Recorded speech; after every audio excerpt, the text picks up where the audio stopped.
Hi, I decided to make this video to answer some questions about the electrical system on my Surly long-haul trucker touring bike.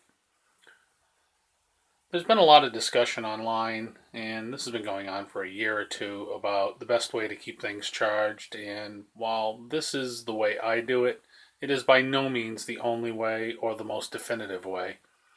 But a video is probably the best way for me to convey my thinking and what I've put into place to do what I need it to do. So welcome to my bike barn, and let's get started.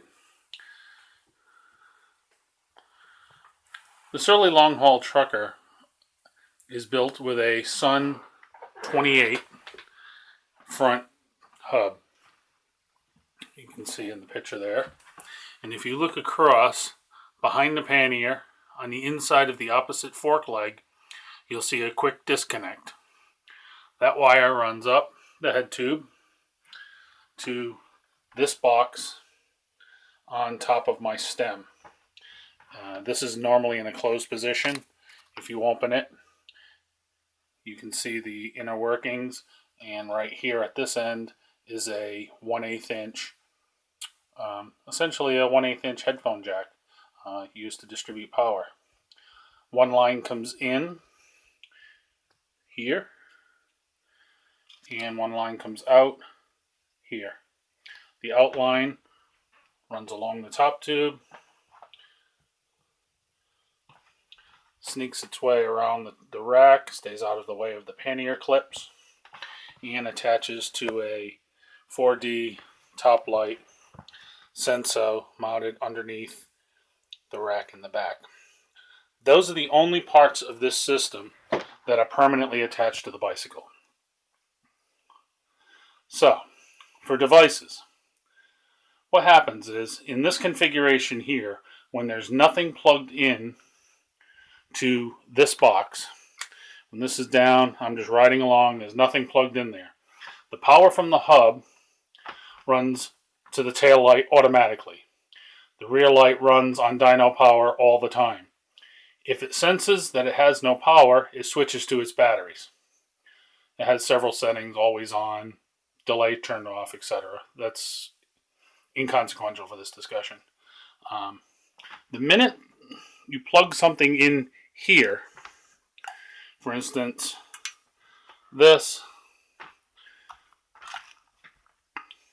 cable here is the original Bush & Mueller cord that goes with the Exxon headlight. This headlight runs on 4 AA batteries, but has the unique capability of charging those batteries when the light is off. So if I need to charge AA batteries to run, for instance, the Super Flash Turbo, or a very small AM/FM radio I carry, or anything else I need AA batteries for, I can charge them in that headlight. The rear tail light runs on AAA batteries, as does the Super Flash. So these AAAs I can charge by putting in a battery upsizer. These are extremely light, little plastic connectors that make a AA a AAA. A AAA a AA. So I can charge these as well inside the headlight. So I can charge AA batteries. That's the first part of the system. Second part of the system is, since the tail light will run on its batteries, by connecting this cable to the generator and the front headlight and running the front headlight, I've now diverted the power to the front headlight. I have unlimited front light as long as I'm riding. Obviously, the tail light will run out of batteries eventually, but I've never had that happen. To charge devices, for instance, my Nexus 7 tablet that I keep all of my maps on scanned, lives in my map case on top of my handlebar bag. I can't show you that right now because I'm actually shooting this video on the Nexus 7. This is a box that I made. This one here. What happens is I can plug this in to here, and get USB power out of it.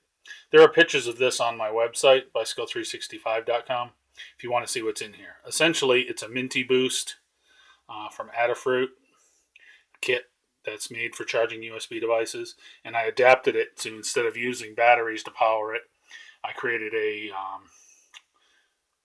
rectifier and voltage regulator circuit in here so that the 6 volts AC coming out of the hub gets changed into 5 volts DC. That's standard USB for any device. You can plug anything that'll charge USB into that within reason. There are very few devices that require a lot of power, but even my tablet charges no problems at all. The issue comes with a dynamo hub is when you stop, the power stops. And if you slow down significantly, say below 4 or 5 miles an hour, the output drops.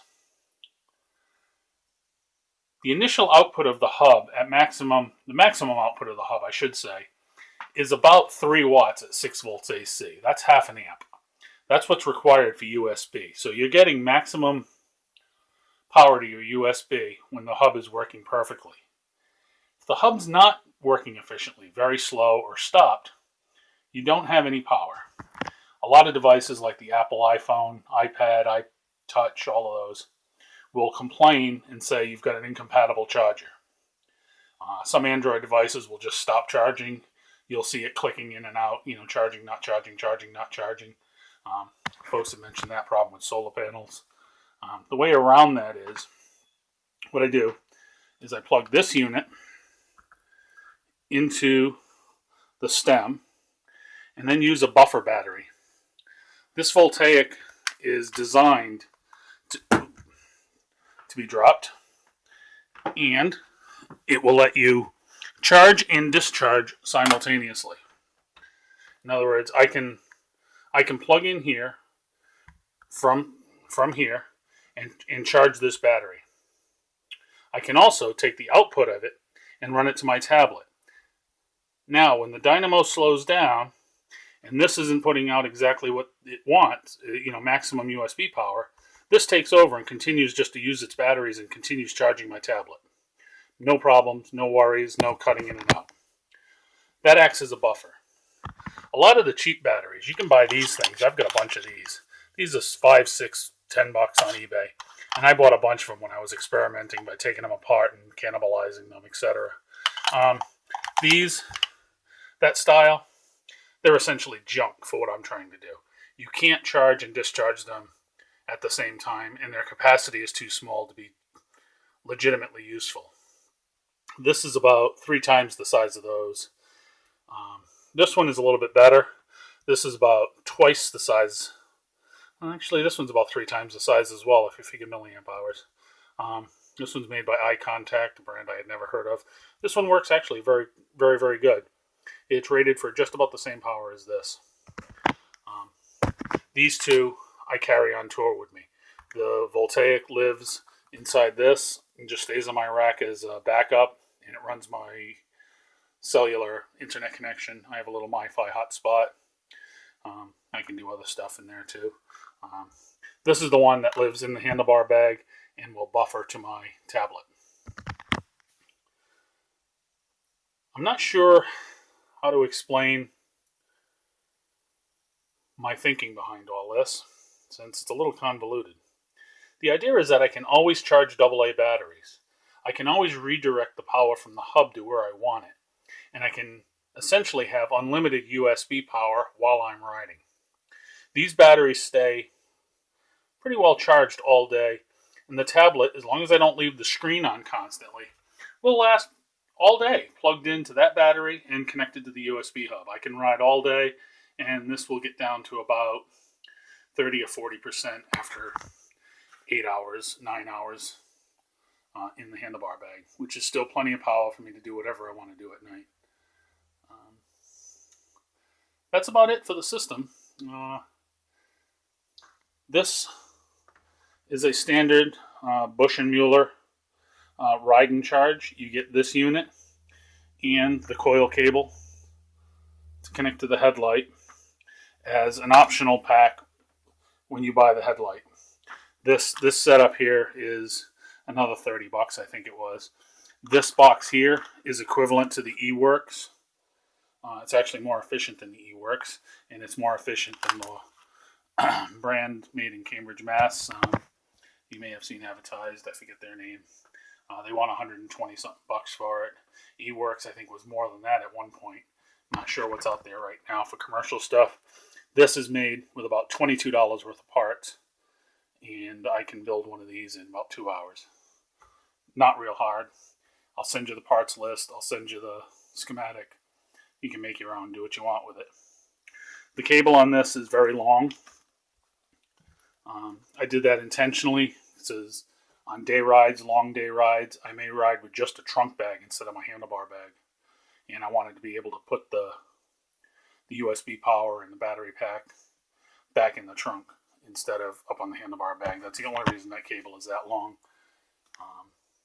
I'm considering building a new box for the stem, which incorporates both of those, and I'll just have a rocker switch so I can either send the power to the port or send the power to the headlight.